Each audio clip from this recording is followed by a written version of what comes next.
जाए तो भगवान की कथा का फल प्राप्त हो जाता है। अब सनत कुमार जी ऐसे संत हैं जो एक स्थान से दूसरे स्थान जाते नहीं। नारद जी हैं कि एक स्थान पर ज्यादा ठहरते नहीं। तो नारद जी ने 7 दिन तक एक ही जगह पर बैठ करके कथा कैसे सुनी, ये हमारा प्रश्न है। एक ही जगह पर बैठ के कैसे सुनी? सूत जी कहते हैं, सुनो, एक बार महर्षि नारद, देवर्षि नारद आकाश मार्ग से जा रहे थे। बड़े तीव्र गति से जा रहे हैं, आकाश मार्ग से तीव्र गति से दौड़ते जा रहे हैं। तो बद्रीनाथ धाम में विराजमान चारों ऋषियों ने नारद जी को देखा। नारद जी नारायण नारायण करते हुए और रोते हुए जा रहे हैं। श्रीमन नारायण नारायण नारायण, श्रीमन नारायण नारायण नारायण, श्रीमन नारायण नारायण नारायण, श्रीमन नारायण। सभी गाइए। श्रीमन नारायण नारायण नारायण, श्रीमन नारायण नारायण नारायण, बद्री नारायण नारायण नारायण, बद्री नारायण नारायण नारायण, वो तो भजे मन दीन दयाल नटवर गोपाला, वो तो भजवर सभी गाइए। नटवर गोपाला, वो तो भजे मन दीन दयाल नटवर गोपाला, वो तो भजमन दीन दयाल भजवर गोपाला, गोपाला हरि नंदलाला, गोपाला हरि नंदलाला, गोपाला हरि नंदलाला, गोपाला हरि नंदलाला, वो तो श्रीमन बद्री विशाल नटवर गोपाला, वो तो श्रीमन बद्री विशाल नटवर गोपाला, वो तो श्रीमन दीन दयाल नटवर गोपाला, वो तो भजमन दीन दयाल नटवर गोपाला, भजमन नारायण नारायण नारायण, नारायण नारायण नारायण नारायण नारायण कहते हुए बद्रीनाथ से प्रस्थान कर रहे, नारायण नारायण, और तीव्र गति से।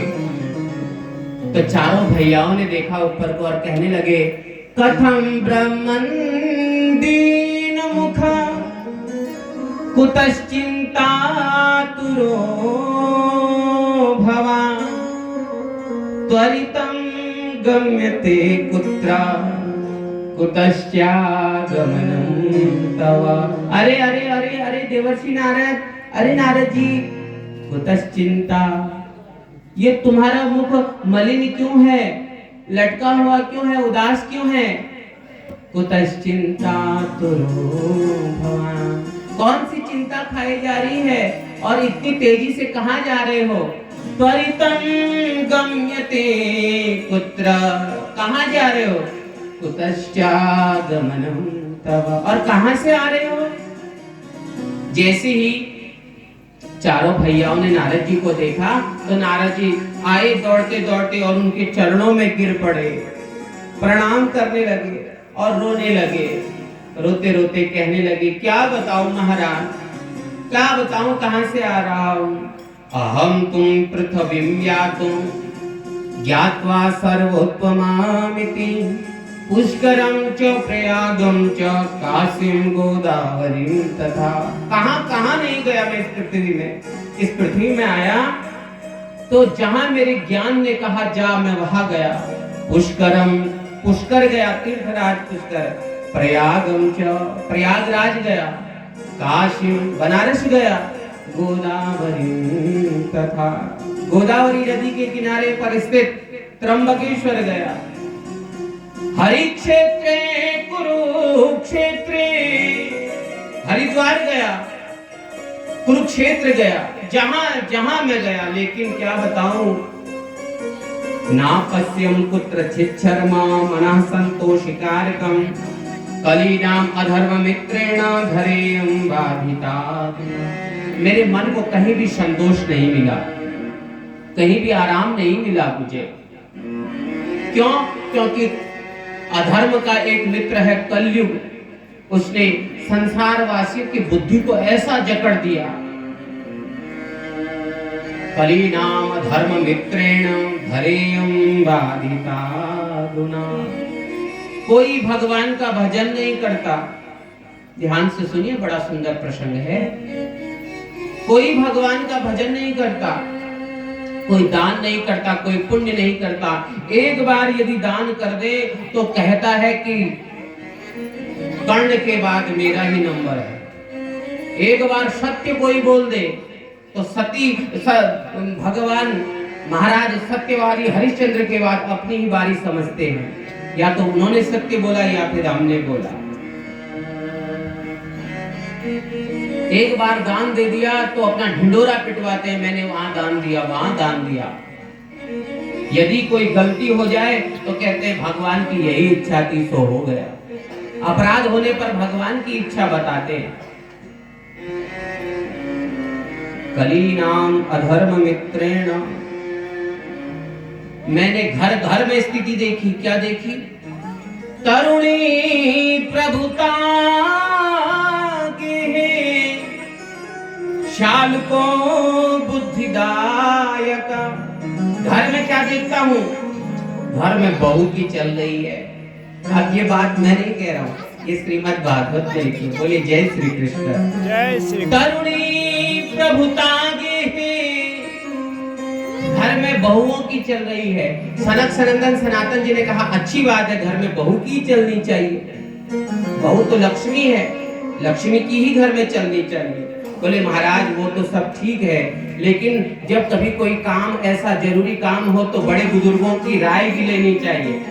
लेकर राय लेनी हो तो ससुराल से साले साहब बुलाए जाते हैं। श्याल को बुद्धिदायक। एक भी श्लोक अपने ओर से नहीं जोड़ के कह रहा हूँ, भागवत में जैसा लिखा। भाई से कोई सलाह नहीं ली जा रही, ससुराल से साले साहब बुलाए जा रहे। श्याल को बुद्धिदायक कन्या विक्रयणो लोभा। पिता कन्या का धन खा रहा है, अपनी पुत्री को जगह जगह नृत्य करा रहा है, नचा रहा है। हो रहा है कि नहीं? आज हो रहा है कि नहीं? बोले जय श्री कृष्ण।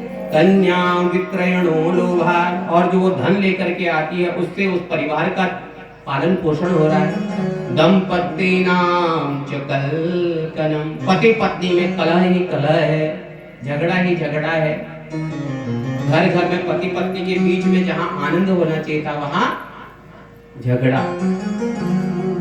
एक जगह दो पति पत्नी युद्ध कर रहे थे,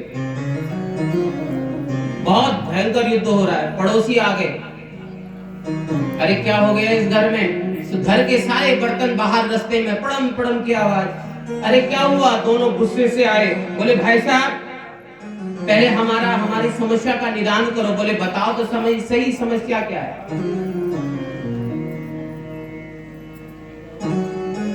बताइए तो सही समस्या क्या है? पत्नी बोली कि मैं चाहती हूं मेरा बच्चा इंजीनियर बने। आइए मेरी जी आइए, जैसे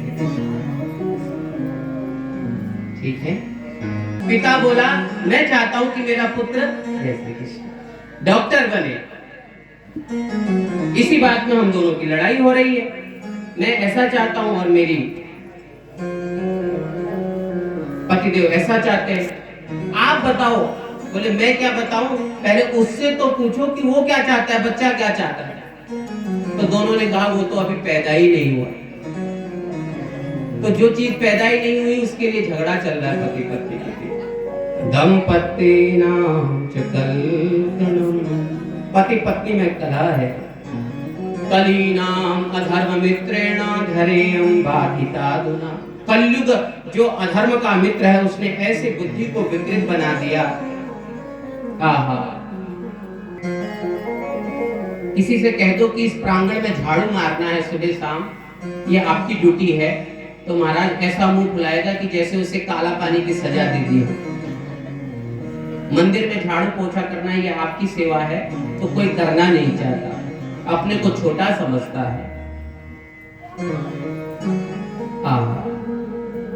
सत्कर्म सूचको नूनं ज्ञान यज्ञ स्मृतो बुधे, श्रीमद्भागवतालापा सब गीता शुकादिपे। नारद जी कहते हैं मैंने ऐसा देखा, लेकिन मैं जब श्रीधाम वृंदावन में आया, जब वृंदावन पहुंचा तो मैंने वहां एक आश्चर्य कौतूहल चीज देखी। मैंने देखा कि एक सुंदर तरुणी जवान स्त्री उदास बैठी है वृंदावन में, और उसकी गोद में दो बूढ़े पुरुष लेटे हुए हैं, बेहोश पड़े हुए हैं, और कुछ युवतियां पंखा झल रही हैं। उस युवती को पंखा हिला रही हैं, कुछ चरण दबा रही हैं। जैसे ही मैंने देखा और मैं वहां से जाने लगा तो उस युवती ने मुझे आवाज लगाई, अहो नारद इत्याश्य मम भाष्या विचारणम। अहो नारद, सुनो सुनो नारद, जरा मेरी बात तो सुनो। मैं पास गया तो जानते हो वो स्त्री कौन थी? वो साक्षात भक्ति थी, माता भक्ति। और उनकी गोद में जो बूढ़े दो पुरुष पड़े हुए हैं वो कोई और नहीं, माता भक्ति के दो पुत्र हैं। एक का नाम है ज्ञान और एक का नाम है वैराग्य। और जो युवतियां पंखा झल रही हैं, सेवा कर रही हैं, पानी पिला रही हैं, वो और कोई नहीं, वो श्रेष्ठ श्रेष्ठ नदियां हैं, गंगा जी, यमुना जी, सरस्वती, सरयू, बड़ी बड़ी नदियां माता भक्ति को जल पिला रही है, सेवा कर रही है। मैं भक्ति हूं, वह युवती मां तो जवान हो, लेकिन बच्चे बूढ़े हो जाएं और बेहोश हो जाएं, मूर्छा को प्राप्त हो जाएं, इससे बड़ा दुख मां के लिए और क्या होगा। कुछ उपाय करिए। नारद जी ने कहा, अरे देवी भक्ति, आप क्यों चिंता करती हैं? आप तो भगवान नारायण की सबसे प्रिय हैं। जहां जहां आप होती हैं भगवान को तो आना ही होता है। भक्ति जहां जहां होती है वहां तो भगवान। आप चिंता मत करो, मैं आपके दुखों की निवृत्ति करूंगा। नारद जी ने इतना कहा तो नारद जी क्या करने लगे? गीता पाठ मुहुर्मुहु, कान में गीता सुनाने लगे। गीता का पाठ सुनकर के वो दोनों खड़े उठे, और जैसे ही नारद जी पाठ बंद करें तो फिर बेहोश हो जाए। मुहुर्मुहु, एक बार नहीं बार बार। अब तो नारद जी के मन में भी बड़ी चिंता होने लगी। उसी समय आकाशवाणी हुई, अरे नारद जी, यदि ज्ञान वैराग्य के दुख को दूर करना चाहते हो तो सत्कर्म करो। आकाशवाणी, व्योमवाणी तथा न्याहु सत्य सत्कर्म तत्परा। व्योमवाणी हुई, सत्कर्म करो, सत्कर्म करो। और क्या सत्कर्म करो? कोई जानकार ही तुम्हें बताएगा, कोई विशेष ही तुम्हें बताएगा। नारद जी उसी समय उस स्थान से चल दिए और आकाश मार्ग से नारद जी कहते हैं, मैं आपकी शरण में आया हूँ। नहीं बताया, उपचार का नाम नहीं बताया, वैद्य का नाम बता देते तो उनके पास जाकर के पूछ लेता। अब ये सत्कर्म क्या है महाराज, मुझे तो समझ में नहीं आया। तो उसी समय सनक सनंदन सनातन सनत कुमार जी हंसते हुए कहते हैं, अरे नारद जी, सत्कर्म सूचको नूनम ज्ञान यज्ञ स्मृतो बुधै श्रीमद्भागवतालापः सतुगीता सुखादिवी। नारद जी भक्ति के कष्ट को दूर करने का, ज्ञान वैराग्य के कष्ट की निवृत्ति का एक ही सर्वोत्तम उपाय है, श्रीमद्भागवतालापः। श्रीमद् भागवत का आलाप करें, सुने, सुनाए, सतुगीता सुखादिवी, जो सुखदेव जी के मुख से निकली है, जिन्हें आज आज ऋषियों ने गाया है, ऐसे श्रीमद् भागवत का सुंदर वाचन करें।